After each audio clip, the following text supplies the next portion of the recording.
Good morning. Welcome to This Week. Crash landing. 214 heavy. Emergency vehicles are responding. A jet down in San Francisco. A lot of water splashed out and the engine roared, and then we hit really hard. What went wrong?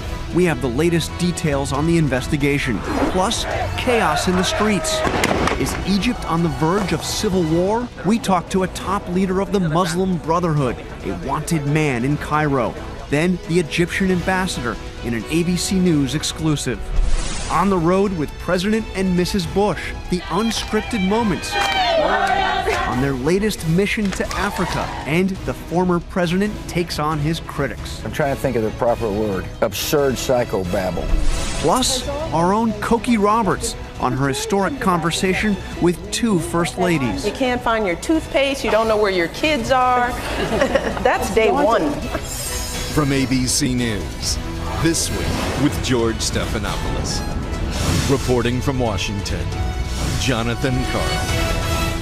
Hello again. George is off today. Good to have you with us. This morning we're learning new details, but there are still many unanswered questions about what happened on board Asiana Flight 214 in the moments before it smashed into a San Francisco runway. Its tail ripping off, the aircraft going up in flames. Here's what we know right now. 307 people were on board the flight from Seoul. 2 are confirmed dead, more than 180 injured.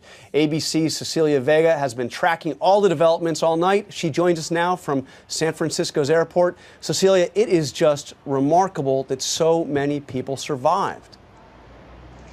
Isn't it remarkable, John? Good morning to you. And especially seeing that footage of those charred remains once that smoke cleared. We are now learning at this hour more about the people who were on board that flight as well. We know that the 2 victims were teenage girls from China on their way to the United States for a summer trip.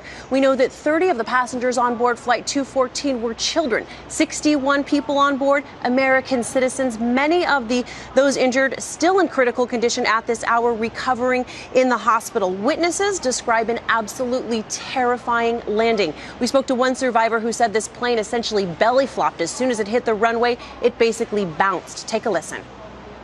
And the engine roared, and then we hit really hard the first time. It certainly felt like we were going back up, and then we went back down pretty hard. I was screaming and saying, "It's okay, help each other, don't rush, don't push, get out, get out, get out, get out." Now, overnight, Asiana's CEO denied that this crash was a result of a mechanical failure, and he went public to defend the pilots, saying that they were veterans of flying, that between them they had 10,000 hours, more than that, combined flying experience. The NTSB investigators arrived here from Washington in San Francisco overnight. This investigation, John, is at the very early stages. We still don't have a cause yet. What we do know is that so many people who witnessed it out here are saying it's an absolute miracle that this many people survived. John? Thanks, Cecilia. Now, for the latest on the investigation, we are joined by National Transportation Safety Board Chair Deborah Hersman, who flew out to the crash scene last night. Thank you for joining us. Tell us, what have you learned so far, and have you spoken to the pilot yet? Well, our team just arrived on scene actually very late last night, around midnight. We went out and looked at the accident aircraft. We have not yet talked to the pilots. We hope to do that in the coming days, but we have obtained the cockpit voice recorder and the flight data recorder, and they have been sent back to our labs in Washington. We hope that there is good data, good information on those, and we'll audition them today back in headquarters. So you've been out there for a few hours. True, it's still dark in San Francisco, but based on what you've seen at the crash site, do you have any initial sense of what went wrong? Well, you know, I'll tell you, one of the things that is so obvious when you go out there is the incredible devastation to that aircraft. You've seen the photos, you've seen the footage, a lot of burn damage to the fuselage, but also we see a lot of damage to the aircraft seats and the interior of the aircraft. We are very thankful that as a result of this crash, we only have a small number of fatalities and injuries. It could have been a lot worse. And looking at what you've seen, and by the way, it is just astounding to look at that plane and to think that there were 2 fatalities and no more. But looking at it, does this look, are we thinking pilot error, mechanical? It seems the FBI almost immediately was able to rule out anything like terrorism.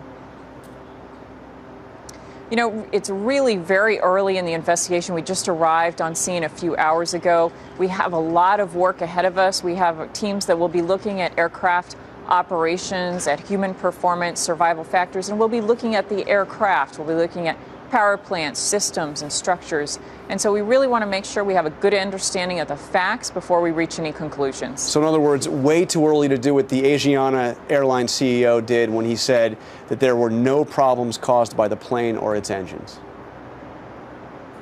You know, we really prefer to base statements on facts, and we've got to review the flight data recorder, the cockpit voice recorder, and document the scene before we draw any conclusions. That being said, there's a lot of information here for us to draw on. We have crew that survived, and we have potentially recorders that have hundreds of parameters on them. And so we are very eager to begin our investigative work, and we will be providing the public factual updates throughout this time while we're on scene. All right, NTSB Chairman Deborah Hersman, thank you very much for talking to us. Good luck with the investigation. Thank you.